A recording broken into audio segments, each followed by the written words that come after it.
বন্ধুরা রে আমার,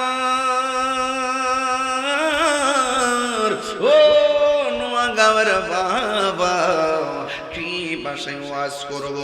এবার আবি মাহজুরা রাদিয়াল্লাহু তাআলা আনহুকে প্রশ্ন করে, তুমি চুল এই দিক দিয়ে কাটলাম, এই দিকে কাটলাম, পিছন দিক দিয়ে কাটলাম, মাথার তালুর চুলগুলো কেন কাটো না?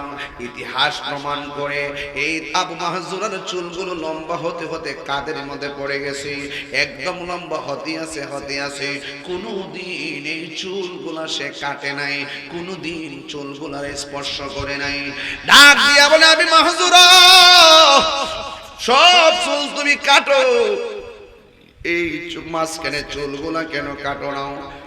এবার আবু মাহজুরা রাদিয়াল্লাহু তাআলা আনহু বলেন, এই চুলগুলা কেন কাটে না জানি? এই চুলগুলোর মাথার উপরে আল্লাহর হাবিবের নূরানি হাত মুবারকের স্পর্শ লেগেছে। আমি যদি আমার চুলের মাথা কেটে ফেলি, তাইলে তো আমার নবীর স্পর্শের জায়গা আমার থেকে বিয়োজন হয়ে যায়, আলাদা হয়ে যায়। এই জন্য আমি যতদিন বাঁচব রে ও দুর্গাপুরের বাবা, এবার আমি মাহজুরা বলে, আমার মরণ হয়ে গেল আমি আমার মাথার এই উপরের চুলগুলো আমি কোনোদিন কাটবো না। এই জন্য আমি বলেছি, সাহাবায়ে কেরাম নবীর কেমন ভালোবাসতো, এমন ভালোবাসতো, সাহাবায়ে কেরাম নবীর জন্য জীবন দিয়ে দিত। কিন্তু আমার নবীর সাহাবায়ে কেরামের ইতিহাস অত্যন্ত গুরুত্বপূর্ণ ইতিহাস। নবীর একজন সাহাবী, যার নাম হলো খালিদ ইবনে ওয়ালিদ। জবান খুলে করেন, নাম কি? খালিদ ইবনে ওয়ালিদ। তিনি যুদ্ধের ময়দানে যুদ্ধ করতে গেলেন। যাওয়ার পরে এমন ভাবে যুদ্ধ শুরু করলেন, যুদ্ধের বিজয়ের পতাকা মুসলমানদের পকেটে চলে আসবে। 90 ভাগ যেন মুসলমানদের অনুকূলে যুদ্ধের বিজয়ের পতাকা। হঠাৎ করে আজ খালিদ ইবনে ওয়ালিদ পিছনে হটে গেল। অন্যান্য সাহাবীরা ডাক দিয়া কয়, এ খালিদ ইবনে ওয়ালিদ, তুমি এসেছো যুদ্ধ করার জন্য। পর পর 3 জন সাহাবী দ্বীনের জন্য শহীদ হয়ে গেল। এবার ইতিহাস প্রমাণ করে সাহাবীরা দ্বীনের জন্য শহীদ হয়েছে, সাহাবীরা নবীর জন্য শহীদ হয়েছে, সাহাবীরা হকের জন্য শহীদ হয়েছে। আমরাও হককে কায়েম করতে যাইয়া শহীদ হইতে চাই কি চাই না? হে আমার আশিকিন জাকিরিন মুহিবিন বাবাজিরা,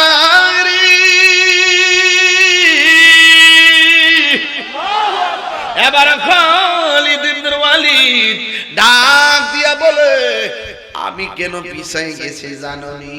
কই কেন? কই আমার মাথার হেলমেটটা পড়ে গেছে, আমি হেলমেটটার কারণে যুদ্ধের মাঠ থেকে পিছাই গেছি। এবার অন্যান্য সাহাবীরা বলেন, 90 ভাগ আমরা যুদ্ধ জয়ের সম্ভাবনা, আপনি পিছাই গেলে তো আমরা যুদ্ধে হেরে যাব, আপনি কেন যুদ্ধে পিছনে হটলেন? কই আমার মাথার হেলমেটটা পড়ে গেছে, কই প্রয়োজনে আমাদের তলোয়ার আপনার হাতে নেন, তারপর আপনি পিছাবেন না, প্রয়োজনে আমাদের মাথার হেলমেট আপনার হাতে মাথায় নেন, এরপর আপনি পিছাবেন না দয়া করে। খালিদ ইবনে ওয়ালিদ ইতিহাস প্রমাণ করে, হাদিসের ভাষায় প্রমাণ করে, খালিদ ইবনে ওয়ালিদের একটা উপাধি আছে, সাইফুন মিন সুয়ুফিল্লাহ। আল্লাহ যত তরবারি আছে, খালিদ ইবনে ওয়ালিদকে তরবারি সমূহের ভিতরে একটা তরবারি বলা হয়। এই জন্য খালিদ ইবনে ওয়ালিদ কয়, না না না, তোমাদের তলোয়ার মিলে চলবে না, তোমাদের হেলমেট মাথায় নিলে চলবে না। আমি কেন পিছাই গেছি জানোনি? আমার গায়ের মধ্যে কোনো শক্তি নাই, আমার সব শক্তি হলো হেলমেটের ভিতরে। এবার সাহাবায়ে কেরাম হেলমেট তালাশ করতেছে, ঘোড়ার পায়ের তলে লাইগা হেলমেটটা ধুলার মধ্যে মিশে গেছে। একটা সাহাবী হেলমেটটা পাইলেন, পাওয়ার পরে খালিদ ইবনে ওয়ালিদ এই হেলমেটটা মাথায় লাগাইয়া হাতের মধ্যে তলোয়ারটা নিয়ে আবার দাঁড়ায় গেছে। এত শক্তি তার সামনে কোনো কাফের আসতে পারে না। এই কথা বলার পরে সাহাবায়ে কেরামের মধ্যে খালিদ ইবনে ওয়ালিদের নেতৃত্বে আল্লাহ রাব্বুল আলামিন ওই যুদ্ধের ময়দানে বিজয়ের পতাকা দান করলেন। অন্যান্য সাহাবীরা ডাক দিয়া কয়, এ খালিদ ইবনে ওয়ালিদ, আপনি যুদ্ধের ময়দানে হেলমেট বিহীন শক্তি পান না, কিন্তু হেলমেটটা মাথায় লাগানোর পর দেখলাম কাফের গুলোকে আপনি কচুরি পানার মতন শেষ করে বলাইতেছেন। এত শক্তি আপনি পাইলেন কোথায় থেকে? এত শক্তি আমার হেলমেটের ভিতরে। এই হেলমেটের সাথে গায়ের শক্তির সম্পর্ক কি? এবার গায়ে খালিদ বিন ওয়ালিদ বলতেছেন এই হেলমেটের ভিতরে একটা খেলা আছে। ওই হেলমেটের ভিতরে ছিল আমার নবীর মাথা মুবারকের চুল মুবারক। আর বড় করে কোন সুবহানাল্লাহ। তাইলে আপনারা জবান করে বলেন সাহাবায়ে কেরাম নবীকে শুধু মহব্বত করেন নাই, নবীর পসিনা মুবারককে মহব্বত করেছেন। সাহাবায়ে কেরাম শুধু নবীকে মহব্বত করেন নাই, নবীর পায়খানা মুবারককে মহব্বত করেছেন। সাহাবায়ে কেরাম শুধুমাত্র নবীকে মহব্বত করে নাই, নবীর প্রস্রাব মুবারককে মহব্বত করেছেন। হযরত উম্মে আইমান ডাক দিয়া কয় নবী গো প্রস্রাব মুবারকগুলো আমি ফেলে দেই, আল্লাহর হাবিব বলে ফেলে দাও। এই কথা বলার পরে হযরত উম্মে আইমান আমার নবী ডাক দিয়ে কয় উম্মে আইমান আমার প্রস্রাব মুবারকগুলো কি করেছো? প্রস্রাব মুবারকগুলো কি করেছো? উম্মে আইমান বলতেছেন আমি পাহাড়ের পাদদেশে কেমনি আপনার প্রস্রাব মুবারকটা রাখি? আপনার প্রস্রাব মুবারকের যোগ্য তো সেই জায়গা না। আমি কেমনে একটা জরাজীর্ণ জায়গার ভিতরে আপনার প্রস্রাব মুবারকটা রাখবো নবী? আমি পছন্দ করি নাই। শেষ পর্যন্ত মনে মনে ভাবলাম আমি প্রস্রাব মুবারকটা পান করে ফেলি। এবার প্রস্রাব মুবারকটা পান করে বলাইছি। আল্লাহর হাবিব বলে উম্মে আইমান গো তুমি তো আমার প্রস্রাব মুবারকটা পান করলা না, যেই পেটের ভিতরে আমার প্রস্রাব মুবারক ঢুকেছে এই দেহের জন্য আল্লাহর জাহান্নামের আগুন হারাম হয়ে গেছে। আর জোরে জোরে কন্যা আল্লাহু আকবার। এই হল নবীর প্রতি সাহাবায়ে কেরামদের প্রেম।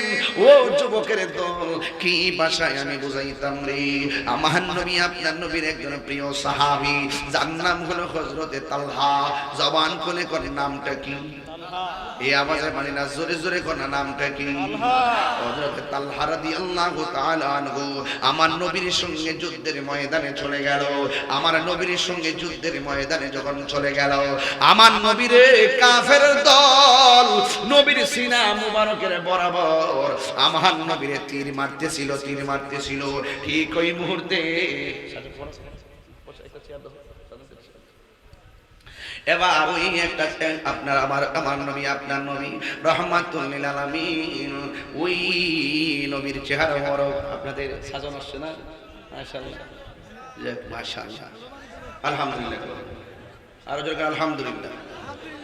আমাদের অনেক অনেক বড় অতিথিবৃন্দগণ মাহফিলে এসেছেন। আমি তো আপনাদের এলাকার কয়েকবার আসছি না? আপনারা সবাই অনেক ভালোবাসেন, আমিও ভালোবাসি। আমরা মিলেমিশে এই দেশটাকে সাজাতে চাই। কথা বলেন ঠিক না? আমি ঠিক। ভালোবাসা এটাই হলো সত্যিকার অর্থে পরম ধর্ম। কথা বলেন ঠিক না? ঠিক। এই জন্য আমার যুবক আমি পর্বটা শেষ করে ফেলি। আমার নবী আপনার নবীর সাহাবীর নামটা কি বলছি? আমি দেখেছি গতকাল সংসদের ভিতরে একজন এমপি আছেন হানজালা, তিনি দায়িত্বহীন কণ্ঠে বলেছেন নবীর বিরুদ্ধে যারা কথা বলবে তাদেরকে মৃত্যুদণ্ড দিতে হবে। নবীকে যারা মুসলমান, নবীকে যারা শেষ নবী মানবে না তাদেরকে অমুসলিম ঘোষণা করতে হবে। তিনি যদি বক্তব্য দেয় আমরা ফেসবুকে শুনেই অনেক খুশি হয়েছে। এগুলো আমাদের সুন্নিদের দাবি। কার দাবি? সারা জীবন আমরা বলেছি এবং এভাবে আমরা বলতাম সুযোগ পেলে। তিনি বলেছেন অনেক সুন্নিরা খুশি হয়েছে। ফেসবুকে শুনে আমরা খুশি হয়েছি, কিন্তু যখন সংসদের ভিতরে বিরোধী দল ইসলামের অনেক ছোটের অনেক সংসদ সদস্যরা সেখানে ছিল, আমি মনে মনে অনেক প্রত্যাশা করেছিলাম হানজালা যখন সংসদে নবীর পক্ষে এত বড় দায়িত্বহীন কণ্ঠে বক্তব্য দিয়েছেন, মনে হয় জামাত ইসলাম সহ অন্যান্য 10 দলীয় জোট তারা টেবিলকে থাপড়াইতে থাপড়াইতে সমর্থন দিয়ে টেবিল ভাঙতে ফেলাইব। দেখলাম তারা কোনো আওয়াজই করে নাই।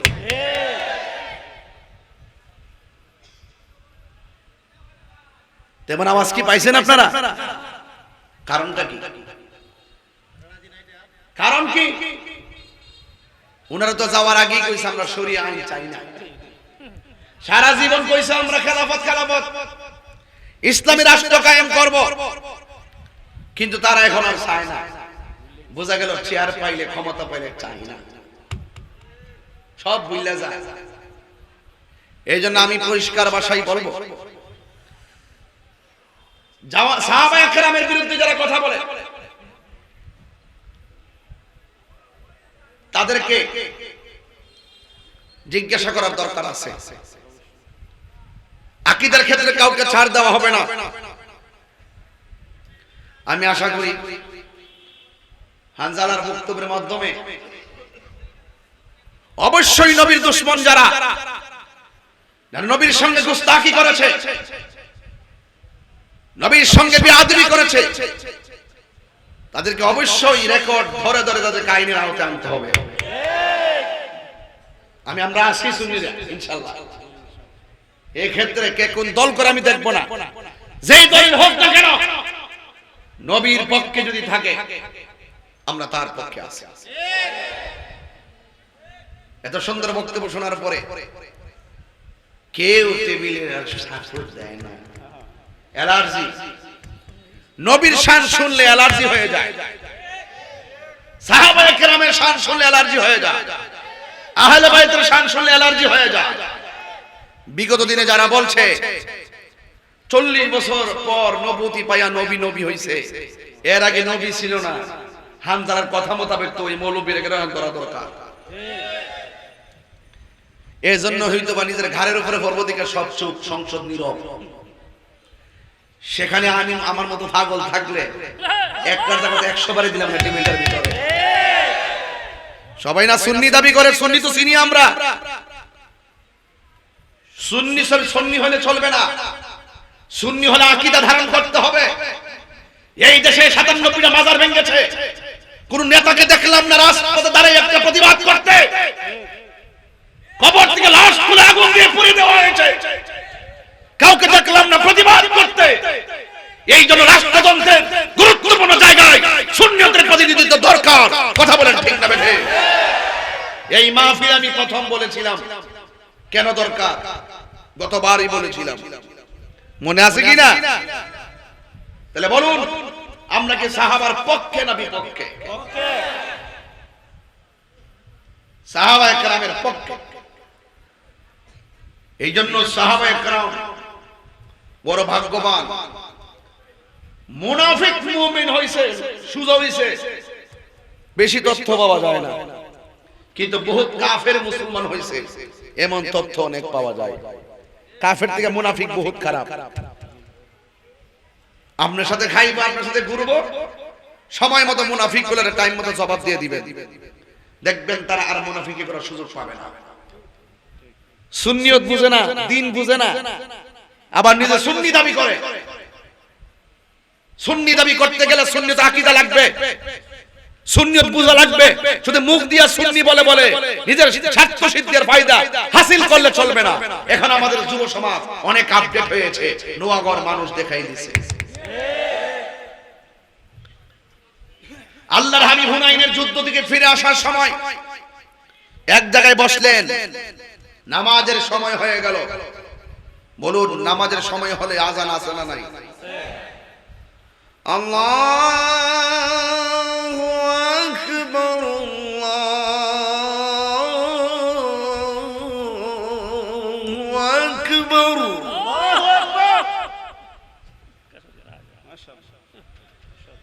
আশহাদু আল্লা ইলাহা ইল্লাল্লাহ, আশহাদু আন্না মুহাম্মাদার রাসূলুল্লাহ।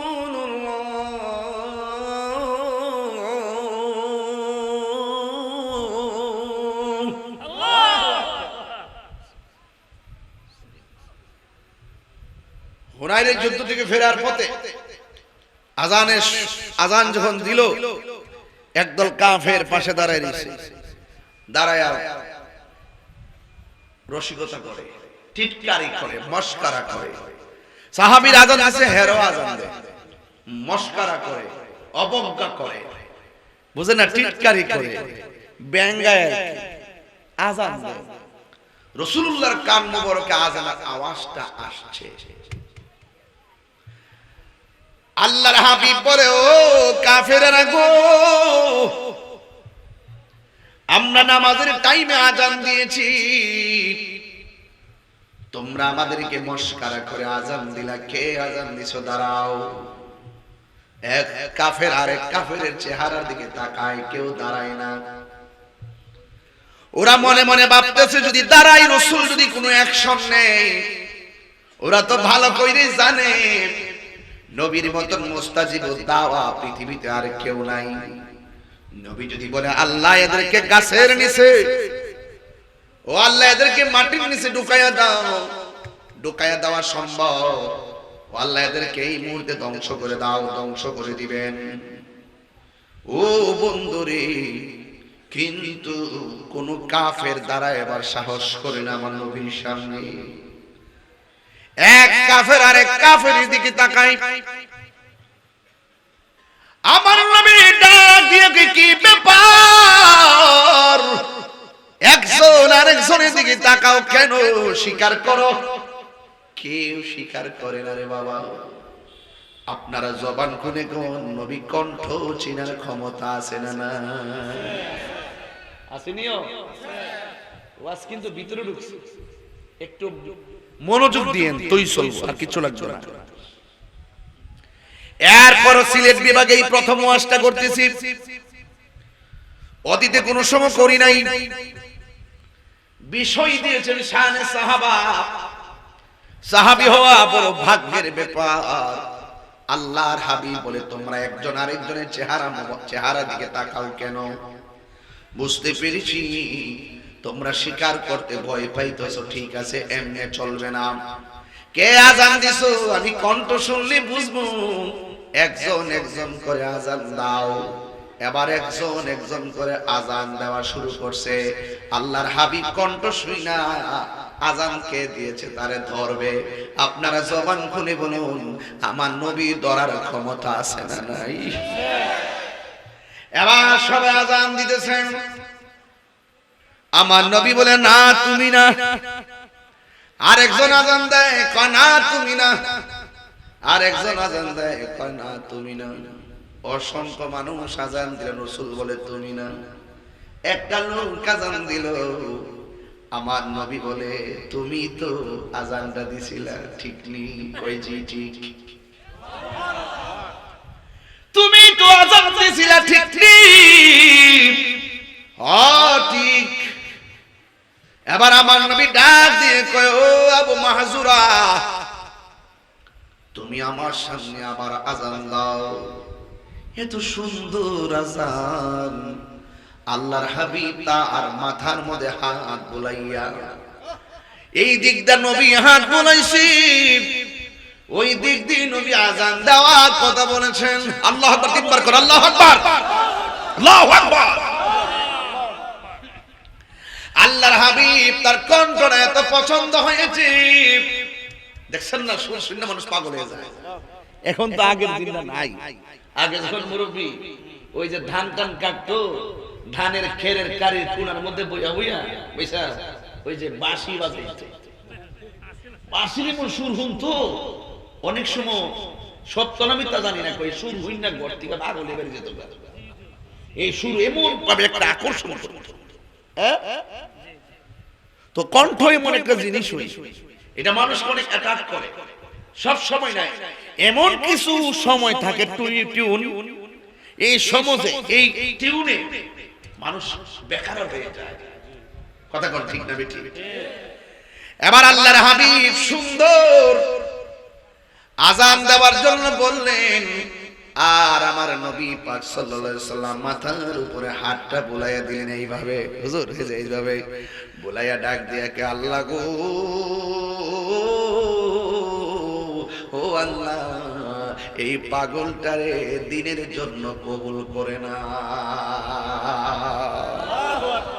অথচ লোকটা হলো কাফের। আল্লাহর হাবিব দোয়া করলেন, আল্লাহ এই পাগলটার কণ্ঠ অনেক সুন্দর, আমার বড় পছন্দ হয়েছে। ও আল্লাহ, এই পাগলটাকে দিনের জন্য কবুল করে নাও। এই কথা বলার পরে আমার নবীর হাত মুবারকটা যখন মাথার উপরে রাখলেন, এই পাগলা ডাক দিয়া কে, নবী গো, আজান দেব পরে আগে একটু কালিমা পড়াইয়া আমারে মুসলমান বানাইয়া দে। এত সুন্দর চেহারা, এত সুন্দর আপনার ভালোবাসা, নবী গো, দেরি করবেন না, মেহেরবানি করে আপনি আমারে মুসলমান বানাইয়া দেন। এবার পাগলা কালিমা পড়া মুসলমান হয়ে গেছে। শুধু মাত্র তাই নয়, আমার নবী, আপনার নবী তাকে মক্কাতুল মুআজ্জামার মুয়াজ্জিন বানায়া দিয়েছে। আমার নবী তারে মসজিদের মুয়াজ্জিন বানায়া দিছে। কাফের সাহাবী হইয়া গেছে, ইসলাম ধর্ম গ্রহণ কইরা আবু মাহজুরা হইয়া গেছে। হাদিসে দেখবেন অনেকগুলা হাদিস, আন আবি মাহজুরা রাদিয়াল্লাহু তাআলা আনহু قال, এইভাবে অসংখ্য হাদিস আবি মাহজুরা বর্ণনা করেছেন। আল্লাহর হাবিব সাল্লাল্লাহু আলাইহি সাল্লামের সাহাবী হওয়ার পর আবি মাহজুরা এই দিক দিয়ে চুল কাটে, এই দিক দিয়ে চুল কাটে, এই দিক দিয়ে কাটে, কিন্তু তালুর উপরে চুলগুলা কাটে না। এবারে সাহাবীরা ডাক দিয়ে, আবু মাহজুরা, তুমি সব দিকের চুলগুলা কাটো, কিন্তু মাথার তালুর চুলগুলা তুমি কেন কাটো না? এই কথা বলার পর আবু মাহজুরা চোখের পানি ফেলাইয়া ডাক দিয়ে কই, আমার মতো সৌভাগ্যবান আর কেউ নাই, পাইলে নিরালাই গো নবী, পাইলে নিরালাই, পাইলে নিরালাই। দুই কদমে চুমু খাবো, দুই কদমে অনেক ধুলি মাখিব গাই, পাইলে নিরালাই গো নবী, পাইলে নিরালাই, পাইলে নিরালাই গো নবী, পাইলে নিরালাই। কষ্ট দিচ্ছে আপনাদের? আমার নবী নূরের নবী, আমার নবী জিন্দা নবী, আমার নবী, আমার নবী জিন্দা নবী। ওরে দয়া করে তাই গো নবী, হাসরের বেলায় বলো না, দয়া করে তাই গো নবী, হাসরের বেলায় পাইলে নিরালাই গো নবী, পাইলে নিরালাই, পাইলে নিরালাই গো নবী, পাইলে নিরালাই। দুই কদমে চুমু খাবো, দুই কদমে চুমু খাবো, চরণ ধুলি মাখিব গাই, পাইলে নিরালাই গো নবী, পাইলে নিরালাই, পাইলে নিরালাই গো নবী, পাইলে নিরালাই। কঠিন হাসরের দিনে কে তোরাবে নবী বিনে, কঠিন হাসরের দিনে কে তোরাবে নবী বিনে, দয়া করে তাই গো নবী, হাসরের বেলায় বলো না, দয়া করে তাই গো নবী, হাসরের বেলায় পাইলে নিরালাই গো নবী, পাইলে নিরালাই, পাইলে নিরালাই গো নবী, পাইলে নিরালাই। দুই কদমে চুমু খাবো, দুই কদমে চরণ ধুলি মাখিব গায়, পাইলে নিরালাই গো নবী, পাইলে নিরালাই। সবাই বলতে একদিন স্বপ্নে দেখলে গজারে, সব গুনাহ জড়িয়া ভরে, বলো একদিন স্বপ্নে দেখলে সব গুনাহ জড়িয়া ভরে দয়া করে দিও দেখা নিরগমের বেলায় দয়া ঘুমের বেলায় পাইলে নিরালাই গো নবী পাইলে নিরালাই পাইলে নিরালাই গো নবী পাইলে নিরালাই দুই কদমে চুমো খাবো দুই কদমে চুমো খাবো চরণে ধুলি মাখিব গায়ে পাইলে নিরালাই গো নবী পাইলে নিরালাই জোরে জোরে কি আল্লাহু আকবার বলা যাবে না হায়রে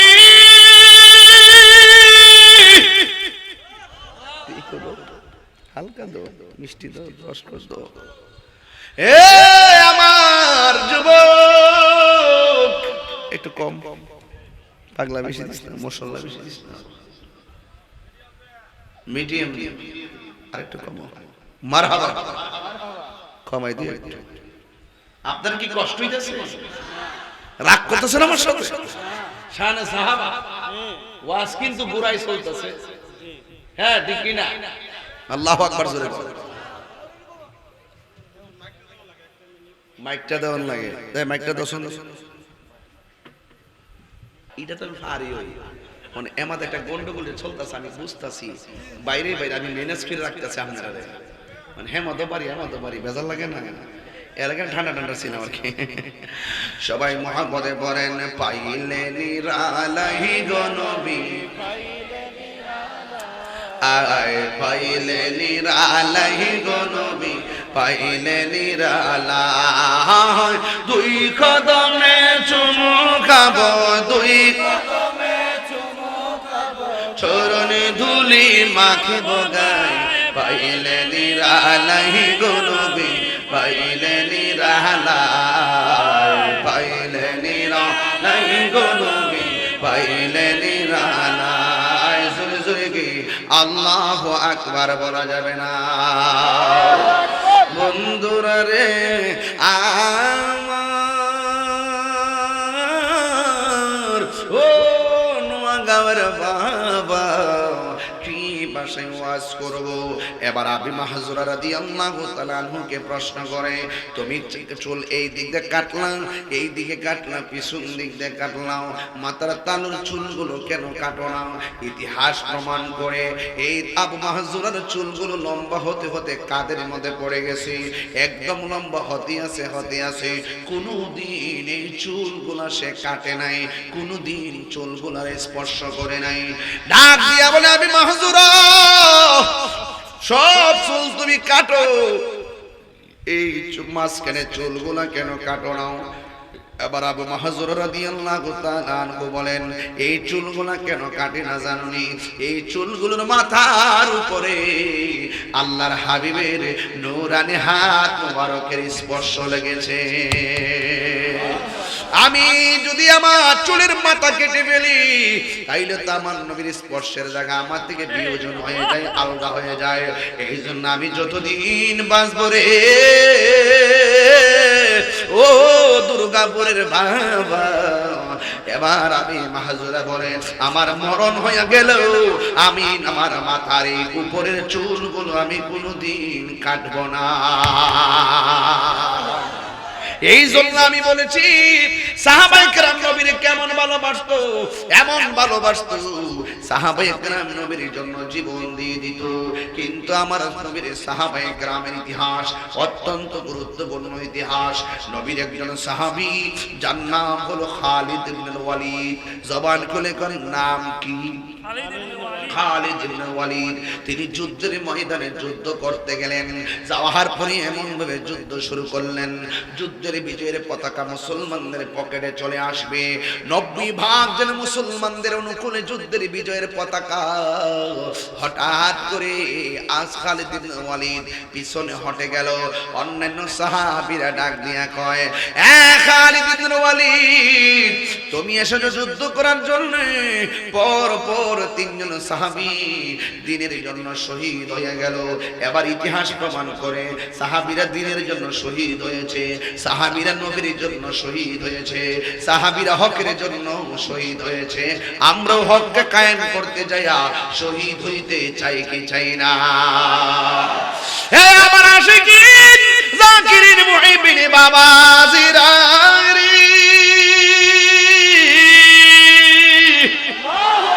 এবার খালিদ ইবনে ওয়ালিদ ডাক দিয়া বলে, আমি কেন পিছাই গেছি জানোনি?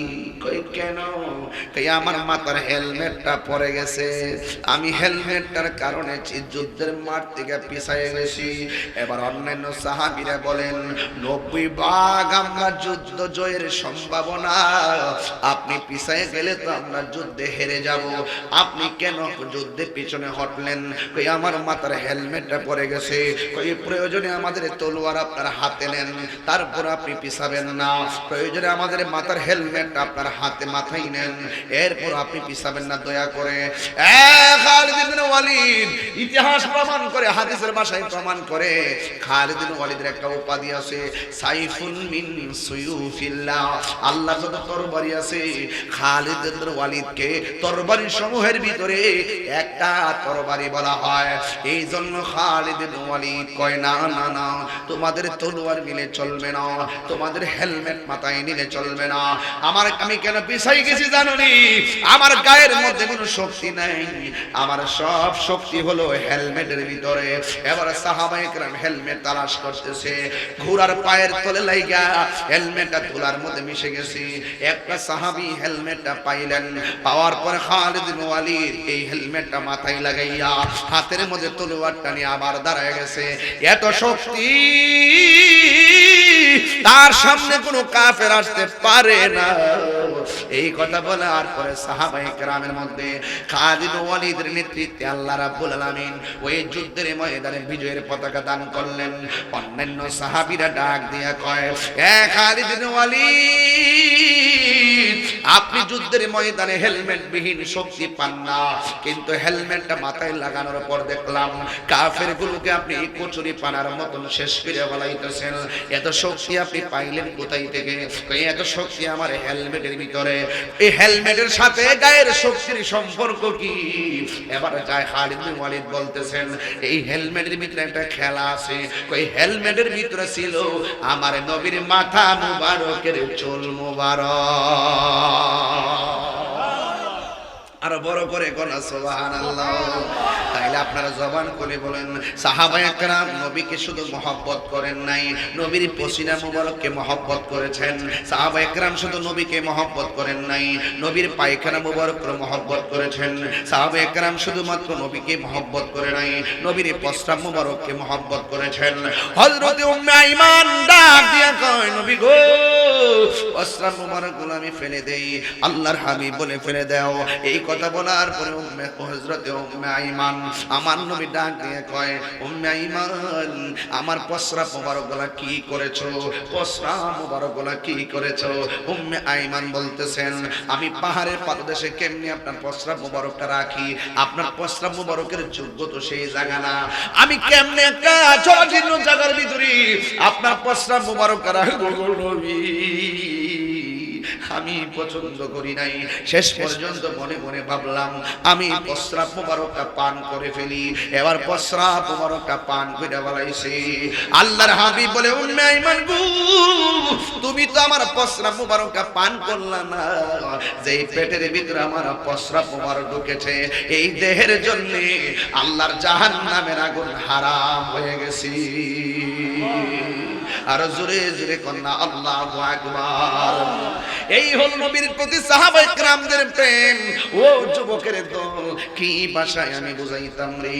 আমার নবী আপনার নবীর একজন প্রিয় সাহাবী, যার নাম হলো হযরতে তালহা। জবান খুলে কোন নামটা কি? এই আওয়াজে মানে না, জোরে জোরে কোন নামটা কি? হযরত তালহা রাদিয়াল্লাহু তাআলা আনহু আমার নবীর সঙ্গে যুদ্ধের ময়দানে চলে গেল। আমার নবীর সঙ্গে যুদ্ধের ময়দানে যখন চলে গেল, আমার নবীর কাফের দল নবীর সিনা মুবারকের বরাবর আমার নবীর তীর মারতেছিল। ঠিক ওই মুহূর্তে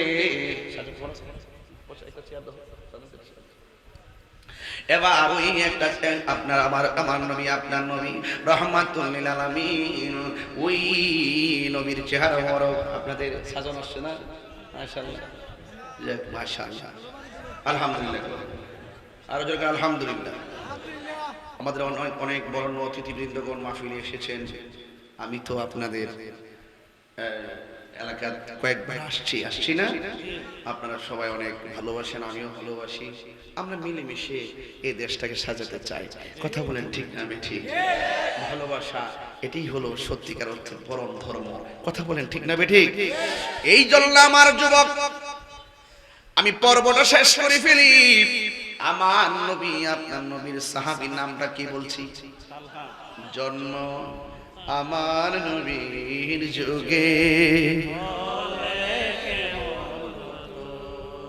এই তুমি তো এমনি সাহাবী এটা কো এটা আওয়াজ করে কো বাজান জন্ম আমার নবীর যুগে হলে কেমন হতো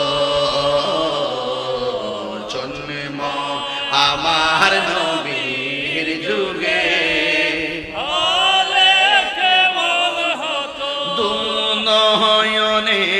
রসূল পাক দেখিলে কেমন হতো দুনয়নে রসূল পাক দেখিলে কেমন হতো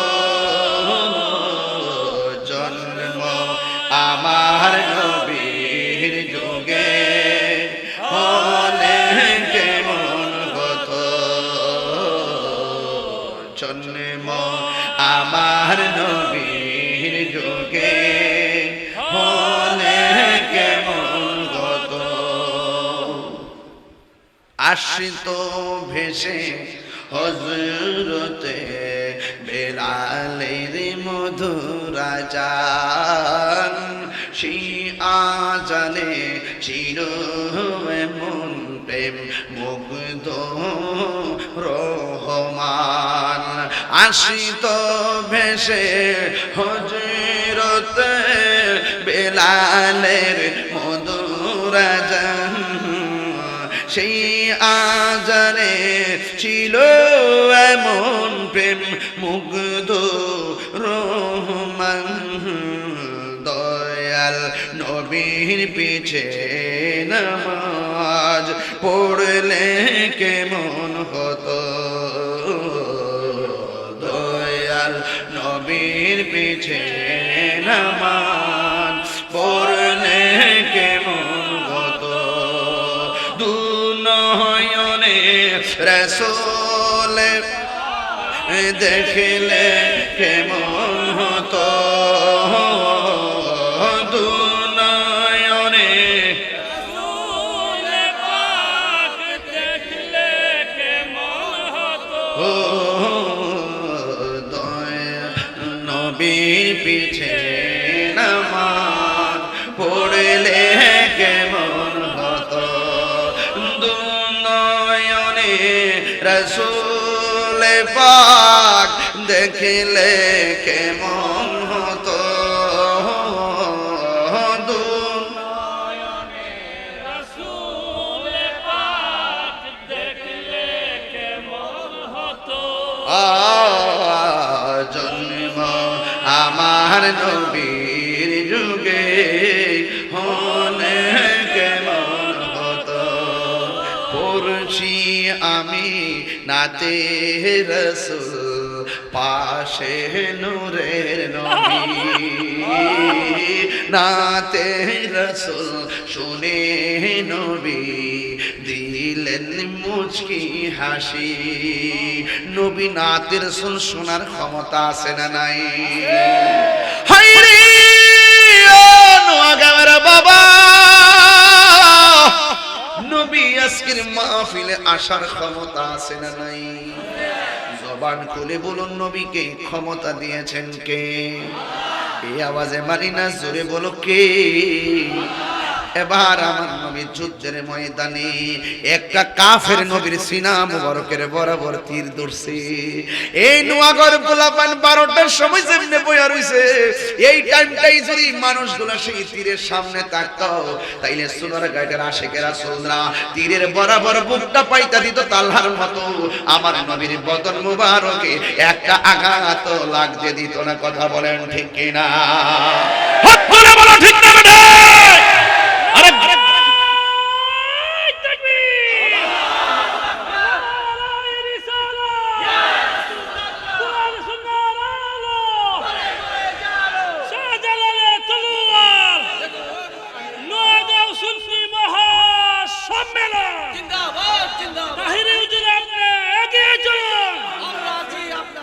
আল্লাহু আকবার জোরে বলে।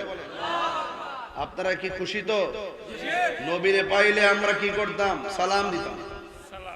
আরে কাফেররা তো রাসূলুল্লাহকে পাথর মারছে, আর আমরা আমার নবীজিকে পাইলে কদম মুবারকে চুমু লাগিয়ে দিতাম। কি সঠিক কিনা? সঠিক কিনা? আমার যুবকগুলা কোথায় আছো তোমরা? আমি তো অন্ধকারে তোমাদেরকে দেখি না। বলেছিলাম পিছনে কয়েকটা মোমবাতি লাগাই দিতে, অন্ধকার অন্ধকার লাগতেছে। কারেন্টে শান্তি, ওম শান্তি সোনারগাঁর বাসা। প্রাণ দয়ালে রে গৃহস্থরা দলে দলে, হাঁস মুরগি কত হই পালে, সন্ধ্যা হলে ডাক দিয়া লয় ঘরে। যার যত পালিত ছিল সকলরে তো ঘরে নিল, আমি একা রইলাম অন্ধকারে। প্রাণ দয়াল রে সন্ধ্যা হইল ডাকি দিনে না মুরে, সন্ধ্যা হইল ডাক দিনে না মুরে। প্রাণ দয়াল রে সন্ধ্যা হইল ডাকি দিনে না মুরে। প্রাণ দয়াল আর পরীক্ষার সময় নেই, করো জোরে ক্ষমা চাই। শেষের খেয়া না নিলাই আমারে, আমার দিন কি এমনি যাবে, লোকে তোমাকে বলিবে। এই দুঃখ রইল তাহিরির অন্তরে। প্রাণ দয়াল রে সন্ধ্যা হইল ডাকে দিনে না মরে। আল্লাহ আল্লাহ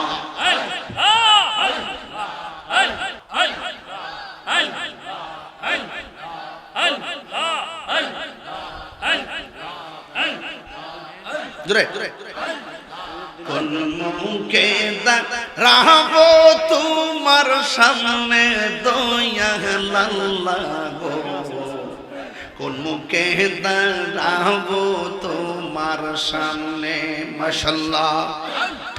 কোন মুখে রাহবো তোমার সামনে দয়াল আল্লাহ গো, কোন মুখে রাহবো তোমার সামনে।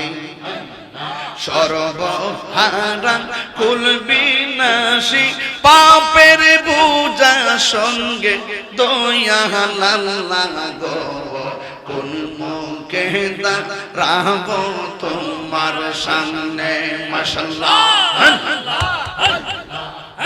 অধম কামিনাই আমি মহাপাপী মানি, রহিম রহমান নাম যে তোমার তাও কিন্তু জানি।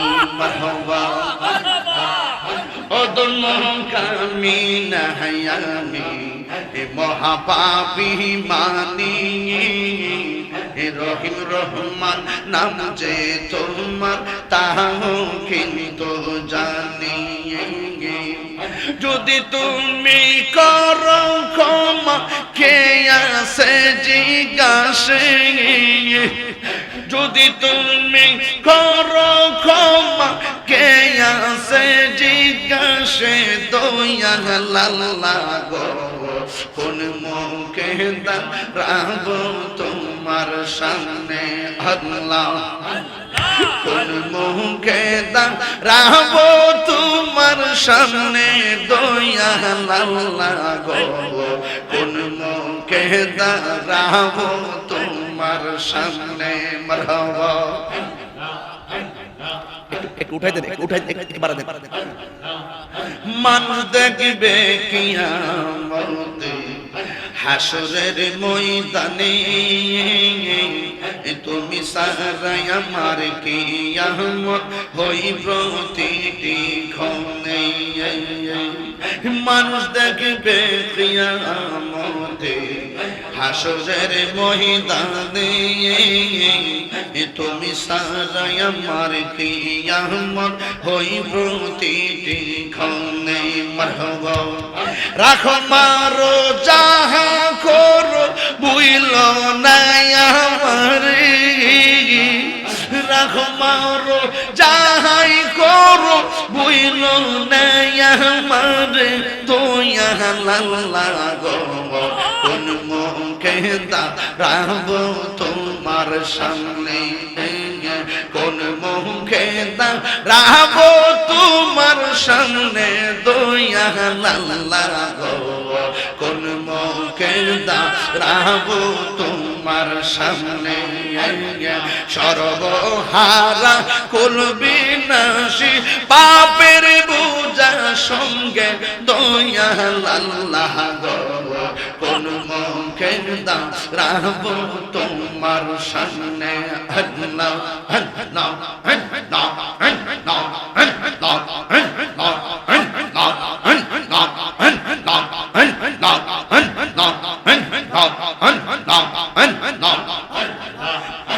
অধমকামী নাই আমি মহাপাপী মানি রহিম রহমান নাম যে তোমার তাও কিন্তু জানি আল্লাহ অধমকামী নাই আমি মহাপাপী মানি রহিম রহমান নাম যে তোমার তাও কিন্তু জানি তুমি যদি করো ক্ষমা খেয়াছে জিজ্ঞাসে তুমি যদি করো ক্ষমা খেয়াছে জিজ্ঞাসে দয়া লাগো কোন মুখে দাঁড়াবো তোমার সামনে কোন মুখে দাঁড়াবো তোমার সামনে দয়া লাগো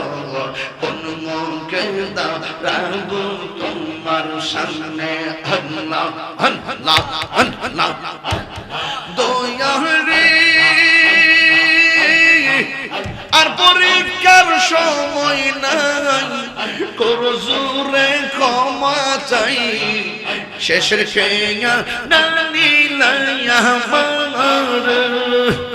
আমার দিন কি এমনি যাবে লোকে তোমায় কি বলিবে এই দুঃখ রইল তাহিরির অন্তরে দয়াল মুর্শিদ সন্ধ্যা হইল ডাক দিলে না মোরে সন্ধ্যা হইল ডাক দিলে না মোরে দয়াল মুর্শিদ সন্ধ্যা হইল ডাক দিলে না মোরে আল্লাহ আল্লাহ আল্লাহ আল্লাহ আল্লাহ আল্লাহ আল্লাহ আল্লাহ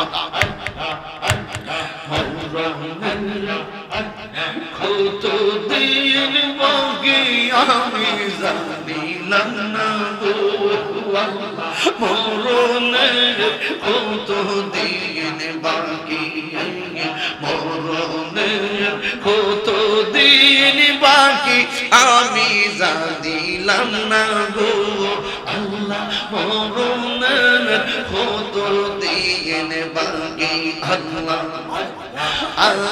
রাজ রাহিলা শিয়া যখন হস্তে দিবা ধরি আজ রাহিলা শিয়া যখন হস্তে দিবা ধরি তখন আমার মনা ভাই করবালু কালুকি আমি জানিলাম না গো আল্লাহ মরণের কত দিন বাকি মরণের কত দিন বাকি আমি জানিলাম না গো আল্লাহ মরণের কত দিন বাকি আল্লাহ 40 দিনের আগে ভাইরে মৌতের নিশানি 40 দিনের আগে ভাইরে মৌতের নিশানি আজরাইল আইসা খাইরা নিব চোখে দিয়া আন্দি আমি জানিলাম না গো আল্লাহ মরণ দিন বাকি আমার মরণে কত দিন বাকি আমি জানিলাম না গো আল্লাহ মরণের কত দিন বাকি হায়াত হইল হাতে বাইরে মওত হইল পায়ে হায়াত হইল হাতে বাইরে মওত হইল পায়ে যেই জায়গা যার মরণ লেখা সেই জায়গা সে মরে আমি জানিলাম না গো আল্লাহ মরণের দিন বাকি আমার মরণের কত দিন বাকি আমি জানিলাম না গো আল্লাহ মরণের কত দিন বাকি আমার মরণের কত দিন বাকি আমি জানিলাম না গো আল্লাহ মরণের কত দিন বাকি আমার মরণে কত দিন জানিলাম না গো আল্লাহ মরণে কত দিন বাকি আজরাইল আসিয়া যখন হস্তে দিবা ধরি আজরাইল আসিয়া যখন হস্তে দিবা ধরি তখন আমার মনা ভাই করবা কি আমি জানিলাম না গো আল্লাহ বাকি আমার মরণের কত দিন বাকি আমি জানিলাম না গো আল্লাহ মরণের কত দিন বাকি কি আল্লাহু আকবার বলা যাবে না মাঝখানে একটু জিকির করছি আপনাদের কি অসুবিধা হয়েছে জিকির করলে কলবের ময়লা পরিষ্কার হয় কথা কোন ঠিক না বেটে গিজাকুল কলবে জিকরুল্লাহ কলবের খাদ্য একমাত্র আল্লাহর জিকির কথা বলেন ঠিক না বেটে আমার যুবক ভাইয়েরা অনুরোধ করে বলি আমরা সবাই নবীর মহব্বত চাই কি চাই না আরো বড় করে বলি চাই কি চাই না আমরা সবাই জিকির চাই কি চাই না আমি বলেছিলাম হযরতে তালহার কথা বলেন ঠিক না বেটি সাহাবা একরাম নবীকে ভালোবাসেন জীবনের চাইতে কম না বেশি এই বড় করে বলেন কম না বেশি আমরা চুনারঘাটবাসী মাধবপুরবাসী নোয়াগাঁওবাসী দুর্গাপুরবাসী আমরাও জিকুয়াবাসী সবাই বলুন করইতলাবাসী আপনারা আওয়াজ করে বলুন আমরা নবীজিকে জানার চাইতে বেশি মহব্বত করতে চাই কি চাই না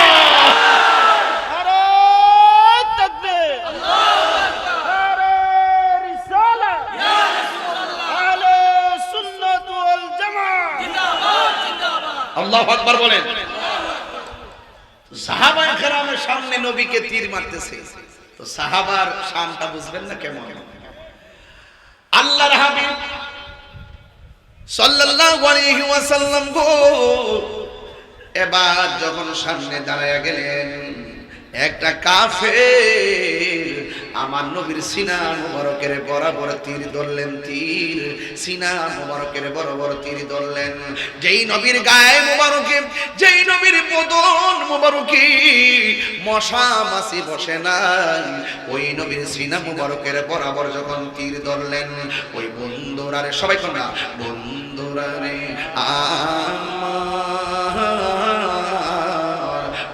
আমার নোয়াগাঁওয়ের বাবার এবার আমার নবী আপনার নবীরে যখন তীরটা মারবো, সাহাবীর নাম হলো হযরতে তালহা। এই তালহা রাদিয়াল্লাহু তাআলা আনহু আমার নবীরে দেখা মাত্রই তীরের বরাবর যাইয়া আমার নবীরে এমন ভাবে জড়াইয়া ধরলেন, বন্ধুরা রে আমার, যেই মাত্র জড়াইয়া ধরলেন আমার নবী আপনার নবী ডাক দিয়া কই, তালহা তুমি কেন আমাকে এমন ভাবে জড়াইয়া ধরলাম? এই কথা বলার পরে আমার নবী আপনার নবীর সাহাবী হযরতে তালহা রাদিয়াল্লাহু তাআলা আনহু ডাক দিয়া কয়, ইয়া রাসূলুল্লাহ, নবী গো, ও মায়ার নবীজি, আমি আপনাকে জড়াইয়া ধরছি একটা মাত্র কারণে, কাফের আপনাকে তীর মারতেছে। আমার চোখের সামনে যদি আপনার বদন মুবারকে যদি তীরের আঘাত লাগে গো, তাইলে আমি আল্লাহর দরবারে কি জবাব দেব? এই জন্য আমি আপনাকে জড়াইয়া ধরলাম, আমার চোখের সামনে যেন তীরের আঘাত আপনার বদন মুবারকে না লাগতে পারে। এবার এই মুহূর্তে আমার নবী আপনার নবী এবার ডাক দিয়ে কয়, এ তালহা, তুমি যে আমাকে জড়াইয়া ধরছো, যদি তোমার গায়ের মধ্যে তীর লাগে তুমি কি করবা? ইয়া রাসূলুল্লাহ, আমি সহ্য করে নিব। এবার ইন দি মিন টাইমে আমার নবী আপনার নবী রহমাতুল লিল আলামিন যখন এইভাবে তাকে বললেন, বলতে দেরি হইছে রে বাবা, ঠিক ওই মুহূর্তে একটা তীর আইসা হযরতে তালহার পিঠ মুবারকের মধ্যে লেগে গেল। শুধু মাত্র লাগে নাই, শুধু মাত্র লাগে নাই, ওই তালহা রাদিয়াল্লাহু তাআলা আনহুর পিঠের মধ্যে তীর লাগলো। লাগা তীরের মাথাটা হযরতে তালহার কলিজার মধ্যে স্পর্শ করলো। এবার তালহার শরীর থেকে রক্ত মুবারক ঝরে। আমার নবী বলে, তালহা রে, তোমার পিঠের মধ্যে তীর লাগছে, তুমি কি ব্যথা পাও না? এই কথা বলতে বলতে মাথা মুবারকের মধ্যে পাথরের আঘাত লেগে ফেটে গেল। ওই মুহূর্তে আমার নবী ডাক দিয়ে কয়, তালহা তুমি কি ব্যথা পাও না রে? তালহা রাদিয়াল্লাহু তাআলা আনহু মুস্কি মুচকি হাসতে শুরু করলেন। ঠিক ওই মুহূর্তে আমার নবী ডাক দিয়ে কয়, ও তালহা, ব্যথা পাইলে কান্না করে তুমি কেন হাসতেছো? ইয়া রাসূলুল্লাহ, নবী গো, আপনি আমাকে ব্যথার কথা বলেছেন তাই আমি হাসতেছি। আমার নবী বলেন, ব্যথা পাইলে কি কেউ হাসে নাকি? কয়, নবী গো, আপনি বলছেন তাই হাসতেছি। কয়, তুমি কি ব্যথা পাও না? কয়, না, আমি ব্যথা পাই না। এত বড় বিষের তীর লাগার পরও তুমি ব্যথা পাও না কেন? ওই তালহা রাদিয়াল্লাহু তাআলা আনহু ডাক দিয়ে বলে, ইয়া রাসূলুল্লাহ, নবী গো, নবী গো, নবী গো, ভয় দেখাবেন না, আমার ব্যথার ভয় দেখাবেন না। আমার পিঠের মধ্যে যদিও লেগেছে বিষের তীর, আর আমার সিনাটা লাইগা রয়েছে রাহমাতুল লিল আলামিনের নূরানি সিনা মুবারকের সঙ্গে। আরে বল আল্লাহু আকবার। ইয়া রাসূলুল্লাহ বলেন। এবার আমার নবী ডাক দিয়ে কই, তালহা, তোমার শরীর থেকে যেমনে রক্ত মুবারক ঝরতেছে, তুমি তো ধীরে ধীরে মৃত্যুর কোলে ঢলে যাবে। কারণ মৃত্যুর যন্ত্রণা পাথরের আঘাতের চাইতে আরো ভয়ঙ্কর, মরণ যন্ত্রণা তীরের আঘাতের চাইতে আরো ভয়ঙ্কর। তালহা, যেইভাবে তোমার শরীরে রক্ত ঝরতেছে, তুমি তো হয়তো বাঁচতে পারবে না রে, তুমি মনে হয় মৃত্যুর কোলে ঢলে পড়বে। তবে একটা কথা মনে রেখো, তীরের আঘাতের চাইতে মরণ যন্ত্রণা বড় কঠিন। এই মুহূর্তে যদি আমি কাউরে বলি, ভাই রে, তোমার বাড়ি কোথায়? বলবে নোয়াগাঁও। নোয়াগাঁওয়ের মধ্যে গুরুস্থান আসেনি? কোন দিকে আছে না? আছে না? এই মুহূর্তে যদি একটা বাচ্চারে বলি, তোমার আব্বা তো মারা গেছে, আব্বার কবরটা তো ভেঙে গেছে, তোমাকে রাতের খাবার দিয়ে দিলাম, ওই ভাঙ্গা কবর রাতের বেলা শুয়ে থাকবা, শেষ রাইতে সেহরি খাইয়া রোজা রাখবা, কবর ভিতরে বইয়া থেকে ভাত খাইবা যাইবনি। ও আল্লাহ, রাইতইলে ডরাই, রাইতে পোহাইলে ডর, বয়স কনি বই না যায়, দিনে রাইতে তোমার বান্দা বলবে যেন পাই, আল্লাহ রাইতইলে ডরাই, রাইতে পোহাইলে ডর, বয়স কনি বই না যায়। আল্লাহ, আমি সৃষ্টি, তুমি স্রষ্টা, আমার কি বা সাধ্য, যখন তখন উইরা যাইতে এই তাহিরি বাধ্য। আল্লাহ, আমি সৃষ্টি, তুমি স্রষ্টা, আমার কি বা সাধ্য, যখন তখন উইরা যাইতে এই তাহিরি বাধ্য, সব ক্ষমতার প্রতিপাদ্য হর হামেশা গাই আল্লাহ রাই তৈলে ডরাই, রাতি পোহাইলে ডর বৈশ কলি বইলা যায়, আল্লাহ রাই তৈলে ডরাই, রাতি পোহাইলে ডর বৈশ কলি বইলা যায়। দিনে রাইতে তোমার বন্ধ খুলবে যেন দিনে রাইতে তোমার বান্দা খুলবে যেন পাই, আল্লাহ রাই তৈলে ডরাই, রাতি পোগাইলে ডর বৈশ খলি বইলা যায়। মরণের কথা এমনি ভাল লাগে না, মরণ নিয়ে ভাবতে ভাল লাগে না। যেই দিন নোয়াগাঁও ভাঙ্গা করে সামনে আজরাইল আসবে রে, সেই দিন বুঝলাম মরণ কত কঠিন। এবার তালহা রাদিয়াল্লাহু তাআলা আনহুকে আমার নবী বলেন, হাজার তীরের আঘাতের চাইতে মরণের আগে সাকরাতুল মউত শুরু হয়, এটা কেমনে রে সহ্য করবে তালহা? এই কথা শুইনা তালহা রাদিয়াল্লাহু তাআলা আনহু মুচকি মুচকি হাসতে শুরু করলেন। আমার নবী ডাক দিয়ে কয়ে, তালহা তুমি কেন মুচকি মুচকি হাসতেছো? বোন টানদেন না, বন্ধুরা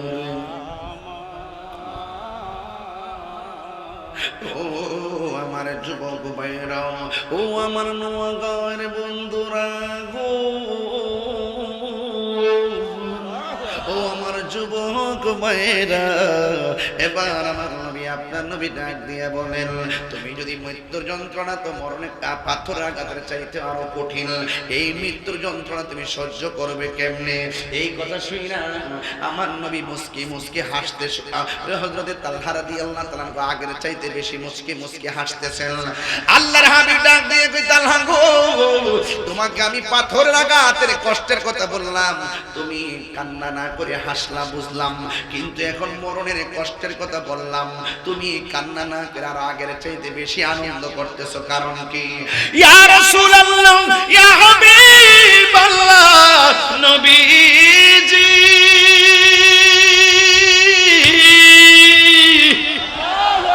ও মায়ার নবীজি, আপনি আমাকে মরণের কষ্টের কথা বলছেন, তাই আমি হাসতেছি।